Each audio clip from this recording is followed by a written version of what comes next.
Kami mohon Bapak Menteri Pertahanan untuk tetap berada di atas panggung. Terima kasih kami ucapkan kepada Menteri Agama dan seluruh penerima penghargaan bantuan untuk dapat kembali ke tempat semula. Selanjutnya kami silakan kepada Menteri Pertahanan untuk dapat menyampaikan sambutannya.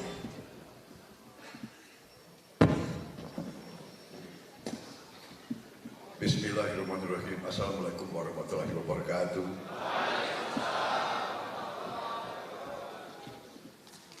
Marilah kita sebagai insan yang bertakwa tidak henti-hentinya memanjatkan puji syukur kehadirat Allah Subhanahu wa taala. Kita masih diberi kesehatan, masih diberi nafas, dapat berjumpa pada sore hari ini di tempat yang baik ini dalam acara sarasehan pesantren dalam rangka peningkatan kemandirian pesantren. Saya juga mengajak kita semua menyampaikan salawat dan salam kehadirat junjungan kita Nabi besar Muhammad Rasulullah SAW yang telah memberi kepada kita agama dan peradaban. Saya ucapkan terima kasih terutama kepada yang saya hormati Menteri Agama Republik Indonesia Bapak Kiai Haji Yakut Khalil Qumas dengan seluruh jajarannya yang hadir, Sekretaris Jenderal Kementerian Agama RI, Inspektur Jenderal, Direktur-Direktur Jenderal yang hadir di sini. Kemudian juga hadir Bendahara Umum PBNU Gus Gudvan Arif yang saya hormati, sahabat saya lama, para tokoh agama yang hadir di sini, para pejabat eselon 1, staf ahli, staf khusus, tenaga ahli Menteri Agama, serta yang saya muliakan para pimpinan pengasuh pondok pesantren. Saya akan bicara tidak terlalu lama, tetapi saya juga sudah menitipkan buku, mudah-mudahan buku itu bisa bermanfaat untuk dipelajari, karena memang benar tadi disampaikan Menteri Agama, peran para ulama, peran pesantren dalam perjuangan bangsa sangat-sangat besar. Ratusan tahun perlawanan terhadap penjajah yang datang untuk menjajah kita banyak dipelopori oleh para kiai, para ulama yang mimpin perlawanan ini. Kalau kita lihat pahlawan-pahlawan bangsa, mungkin lihat gambarnya, lihat lukisannya, mungkin sebagian besar ketahuan pakaiannya itu pakaian ulama. Bahkan Pangeran Diponegoro pun, walaupun pangeran waktu memimpin perjuangan, beliau berjubah, berpakaian ulama. Beliau mimpin di atas kuda perlawanan sebagai pemimpin umat agama. Disitulah menyatu sebetulnya ulama dan umaroh demi mempertahankan kepentingan bangsa rakyat. Karena rakyat Indonesia memang sebagian besar adalah beragama Islam, berarti kepentingan bangsa artinya juga kepentingan umat Islam. Saudara-saudara sekalian, sangat benar perjuangan kemerdekaan kita memang proklamasi kemerdekaan dilakukan di Jakarta 17 Agustus 45. Tetapi ujian kemerdekaan dilakukan di Jawa Timur mulai Oktober sampai puncaknya 10 November 1945. Dan benar sekali peran yang sangat penting yaitu dimainkan, dijalankan oleh ulama-ulama besar yang puncaknya adalah resolusi jihad yang dikeluarkan 22 Oktober. Itulah yang menggerakkan, menyatukan dan memelopori perlawanan rakyat semesta.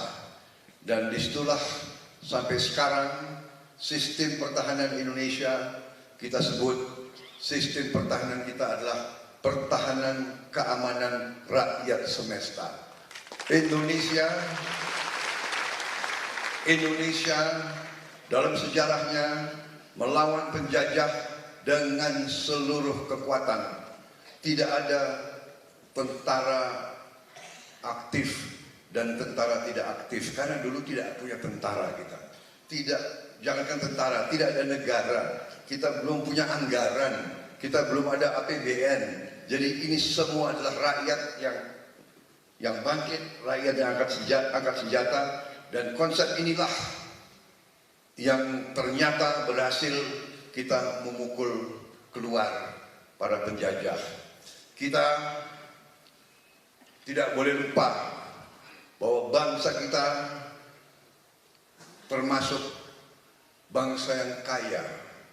Nusantara kita sudah sejak ratusan tahun dikenal oleh dunia bahwa kita negara yang sangat kaya dengan segala kekayaan alam. Karena kekayaan itulah mereka silih berganti datang ke sini ratusan tahun. Silih negara-negara dari jauh datang ke kita. Bukan kita yang ke mereka, mereka yang ke kita. Dan inilah pelajaran sejarah Bapak-bapak sekalian. Kalau kita tidak kuat, kita akan dilindas. Kalau kita tidak kuat, kekayaan kita akan diambil. Ini pelajaran sejarah. Ini sejarah manusia seperti itu. Bahkan di sekolah-sekolah tinggi negara-negara barat, di semua universitas, di semua sekolah tentara, sekolah strategi, diajarkan satu hukum, satu dalil, disebut hukum Thukydides. Thukydides ahli sejarah dari Yunani. Dia menulis buku tentang sejarah perang Yunani 2500 tahun yang lalu. Satu dalil, satu kalimat yang mereka pegang sampai sekarang. Dalam bahasa Inggris, the strong will do what they can and the weak suffer what they must. Artinya the strong, yang kuat akan berbuat apa yang mereka bisa berbuat. Yang lemah menderita. Yang lemah harus menderita. And the weak suffer what they must. Must itu harus. Bayangkan, ini yang diajarkan. Ini yang kadang-kadang kita ini tidak terlalu mengerti. Kita bangsa yang baik. Kita bangsa yang ramah. Ini genetika kita. Kalau ada yang ke rumah kita, ya saya kira ibu-ibu pasti setuju. Kalau ada tamu, kan kita terima dengan baik, ya kan? Monggo, Pinara, monggo. Dan bahkan pasti kalau perlu kita ke tetangga, pinjam gula, kalau perlu pinjam beras. Karena kita sangat menghormati tamu. Bapak-bapak ibu sekalian, bangsa lain sifatnya agak lain. Belum tentu kalau kita bertamu dia mau kasih minum ke kita. Orang dia mengatakan, aku punya penghasilan, Anda punya penghasilan, kenapa harus saya kasih makan kepada Anda? Itu yang saya alami. Saya pernah tinggal di Eropa, diajak oleh teman saya, ayo Prabowo ke rumah saya kita belajar yuk. Oke, saya ikut. Waktu itu jam 5:30. Begitu saya masuk, saya lihat keluarganya semua duduk di meja lagi makan. Teman saya bilang, Prabowo, kau di sini aja ya. Ini buku, tolong baca. Saya makan dulu ya. Ya adatnya seperti itu. Dia nggak salah. Karena dibilang ini saya kerja keras untuk keluarga saya. Prabowo bukan keluarga saya. Dia datang ke sini belajar. Ya ini buku, baca. kita tidak bisa seperti itu. Apalagi kalau ke pesantren, ya kan? Tiap kali saya ke pesantren, nyai-nyai sudah masak. Sudah masak.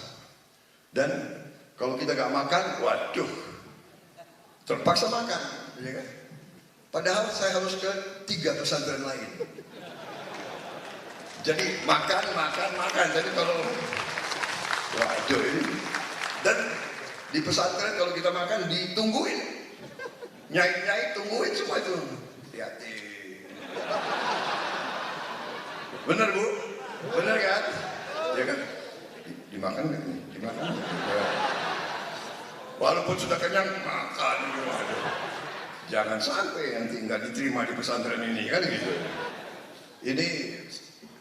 Ini musim politik, tapi saya di sini tidak boleh bicara sebagai capres.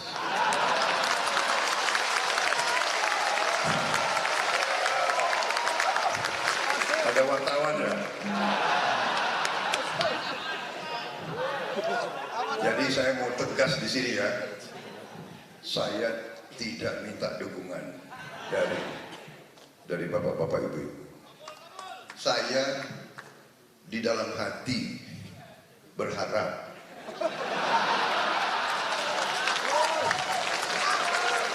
dan saya berharap doa dan sesuatu dari bapak-bapak ibu.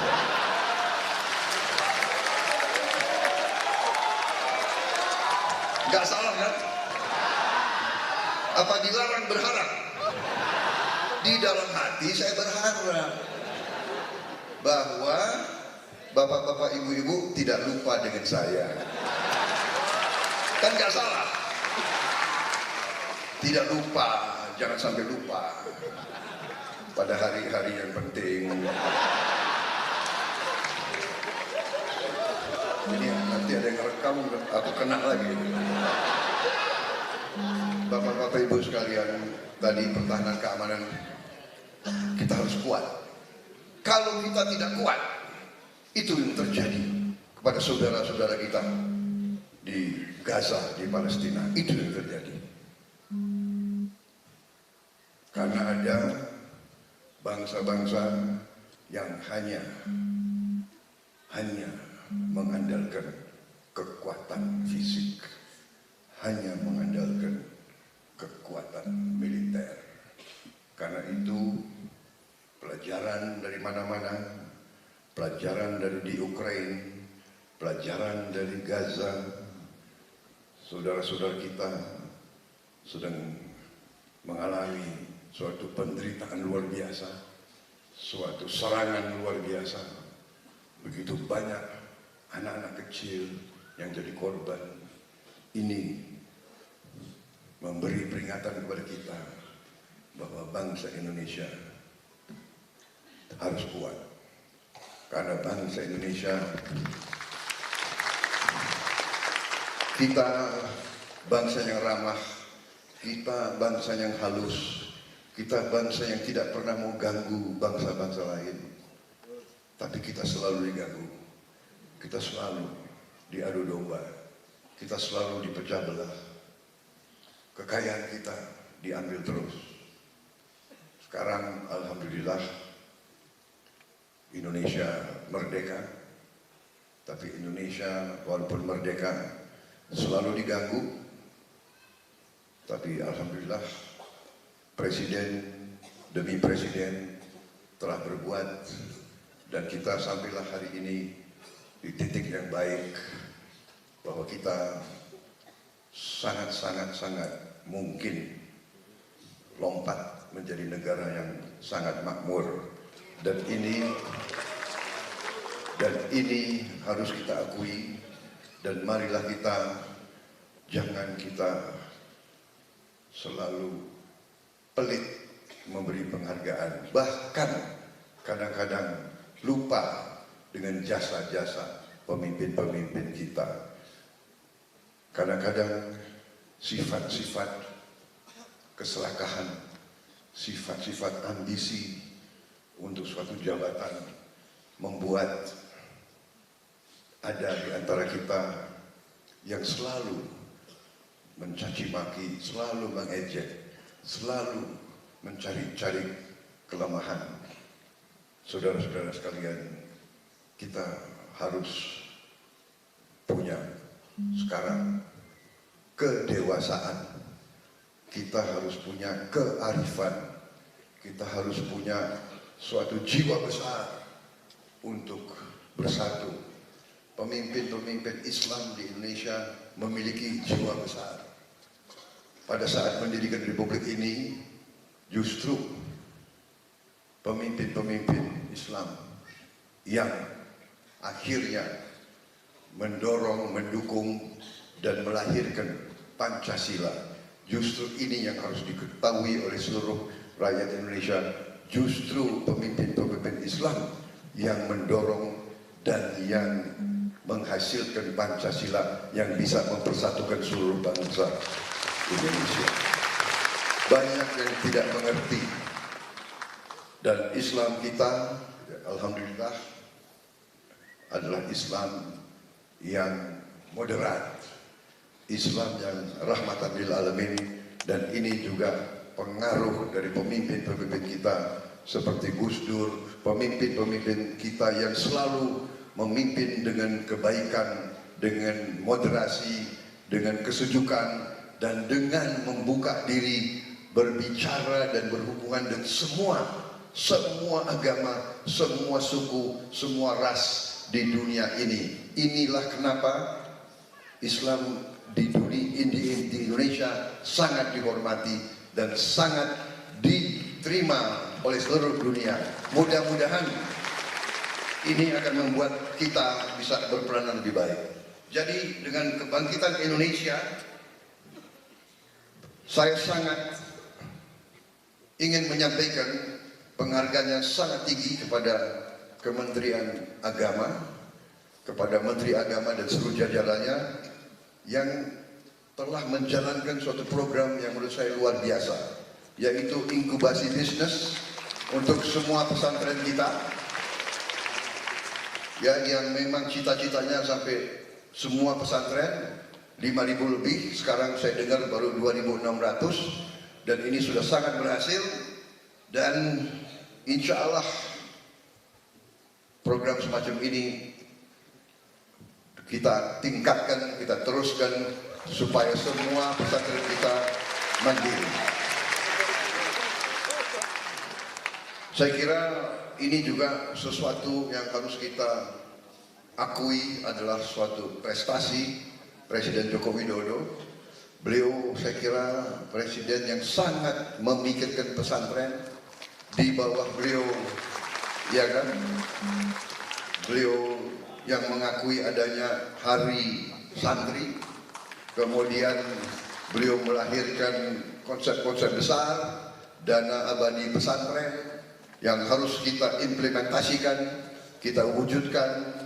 Dan ini boleh nggak bicara program saya nanti?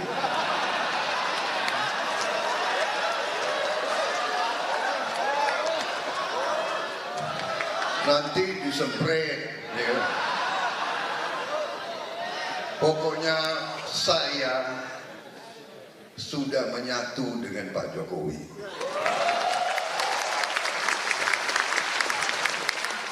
Saya tidak tahu ilmunya Pak Jokowi bagaimana itu. Yang jelas hebat, ya kan? Beliau bukan saja mengalahkan mantan panglima, mantan jenderal. Beliau mengalahkan, tapi beliau bisa menjadikan kawan yang baik. Itu ilmu yang sangat tinggi. Kalau lawan dijadikan kawan, itu baru ilmu, saudara. Jangan kawan dijadikan lawan. Wah, itu salah, ya kan? Benar nggak? Ilmu yang tinggi adalah lawan jadikan kawan. Tapi di Indonesia ada orang yang suka kawan dibikin lawan.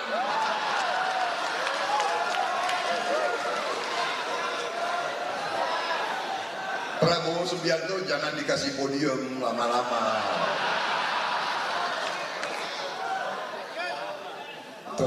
Itu ada Bawaslu di belakang tuh. ngerekam. Enggak kok, maksud saya baik. Saya belajar, ya belajar.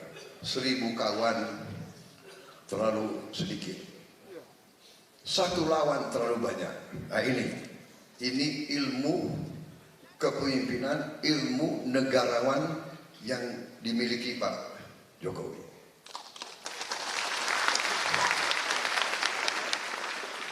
Beliau kalahkan saya, tapi beliau ajak, ayo bersatu untuk rakyat kita. Jadi bagaimana saya bisa nolak? Iya kan? Tapi ada yang mengatakan Prabowo takut di luar. Ya sudah, jangan diteruskan ya.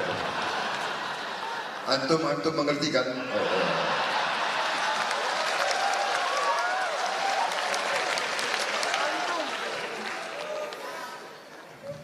Ada juga yang mau, ya kan? Agama dibuat tangga. Tapi saya tenang. Saya bersama dengan antum semua, saya tenang. Saya tenang karena ada Gus Yakut di sebelah saya ini punya firasat ya. Sepertinya Gus Yakut akan berperan terus di Republik ini. Ya. Bagaimana?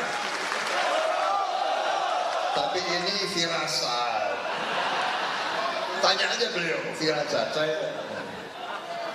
Saya suka sama beliau. Kenapa? Beliau orangnya berani. Berani. Banser rupanya ya. Banser luar. Ngeri juga ya banser. Udah hitam begitu.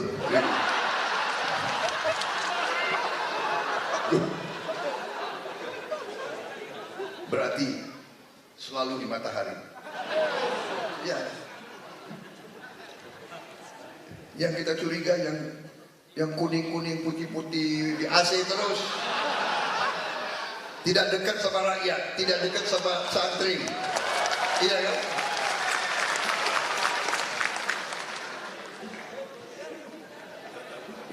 Ini baru firasat loh. Bagaimana saya perlu teruskan ceramah saya? Perlu.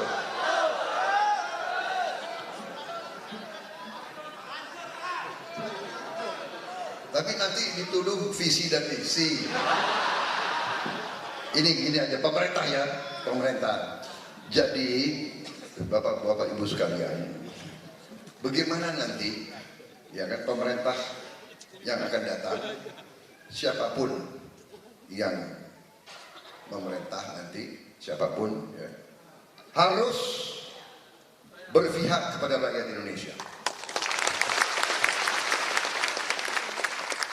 Jadi strateginya Pak Jokowi sudah benar. Tidak akan mengizinkan kekayaan kita dijual murah sebagai bahan mentah ke bangsa asing. Tidak mau lagi kita.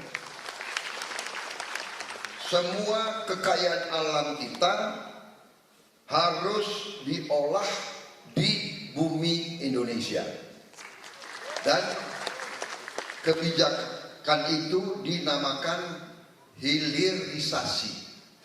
Jadi kalau sumber alam kita dalam bentuk mentah itu berarti hulu, kita tidak mau izinkan dijual murah lagi dalam bentuk mentah. Harus diolah sampai pabrik-pabrik hilirnya ada di bumi Indonesia. Supaya anak-anak Indonesia bisa dapat pekerjaan yang baik semuanya. Kita tidak mau, sebagai contoh, menjual nikel kita dalam bentuk mentah. Tahun 2017 nikel kita dijual, sebelumnya selalu dijual mentah. penghasilan kita dalam bentuk dolar adalah 3,3 miliar, sekitar 50 triliun rupiah. Tahun 2020 Pak Jokowi mengeluarkan larangan ekspor nikel. Tahun 2022, ya, 2 tahun sesudah larangan, penghasilan kita 33,8 miliar. Naik 10 kali, naik 1000% naiknya. Ini yang sekarang kita bisa gunakan untuk bantu rakyat kita, saudara sekalian. Untuk BLT, untuk bantuan raskin, untuk BPJS, supaya dapat, untuk program, kita harapkan kita bisa tingkatkan nanti program inkubasi bisnis untuk semua pesantren yang semua. Dan juga nanti untuk makan siang untuk semua anak-anak Indonesia. Pemerintah, siapapun nanti yang memerintah, harus memberi makan siang kepada anak-anak kita semua. Ya. Apalagi kalau saya yang dapat medali. Insya Allah, siapa tahu. Ya. Apalagi didoain oleh 2.600 tokoh pesantren di seluruh Indonesia. Ini contoh satu, kita punya sekarang rencana untuk 28 komoditas. 28 komoditas kita sudah punya rencananya. Nikel, timah, batu bara, tembaga, boksit, besi baja, emas, perak, aspal, minyak bumi, gas bumi, sawit, kelapa, karet, biofuel, kayu, getah, udang, ikan, rajungan, rumput laut, kita sudah punya. Semuanya akan kita olah, bapak-bapak, ibu-ibu sekalian. Boksit, bahan untuk aluminium. Aluminium, bahan untuk pesawat terbang, motor, mobil, televisi, semua barang harus pakai aluminium. Kita akan olah di Indonesia. Bapak Presiden baru buka smelter 2 hari lalu untuk emas di Gresik. Selama ini emas kita dibawa keluar, sekarang diolah di Indonesia. Saya kira sekali saya mau kasih lihat contoh satu aja. Pohon industri salah satu komoditas.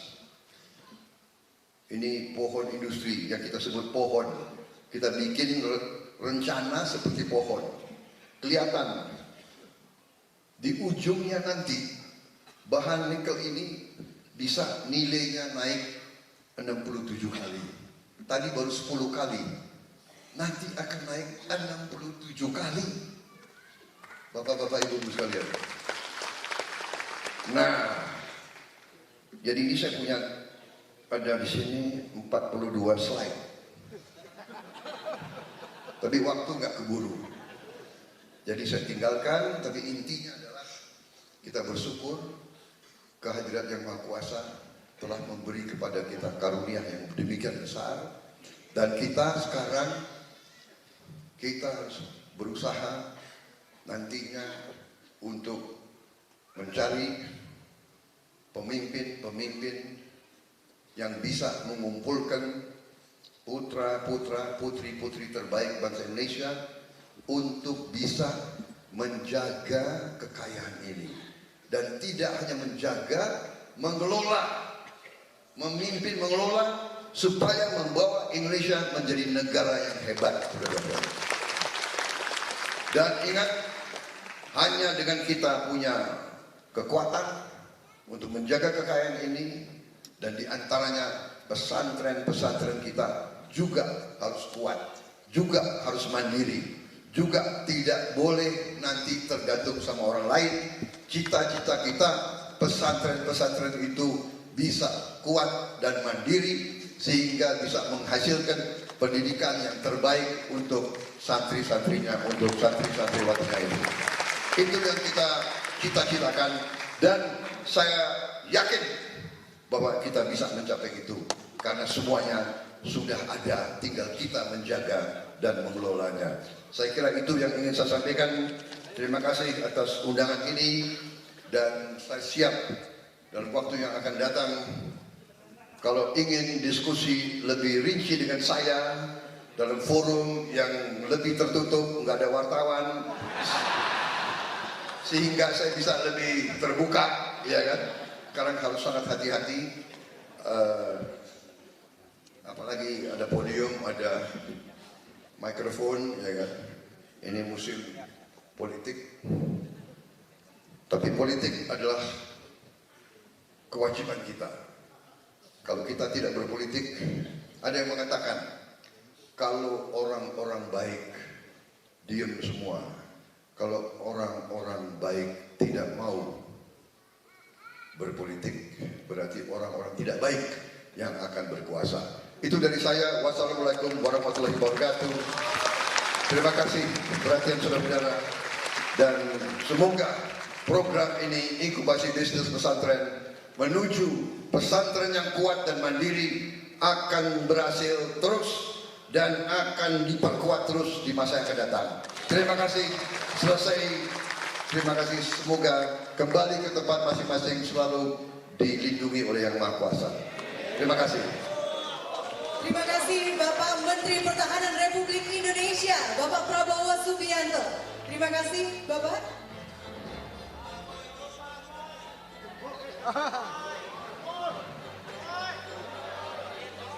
Terima kasih banyak Bapak Prabowo Subianto atas kehadirannya di tengah-tengah kita, ribuan pengasuh pondok pesantren seluruh Indonesia. Boleh kita berikan tepuk tangan yang meriah sekali lagi Bapak Ibu.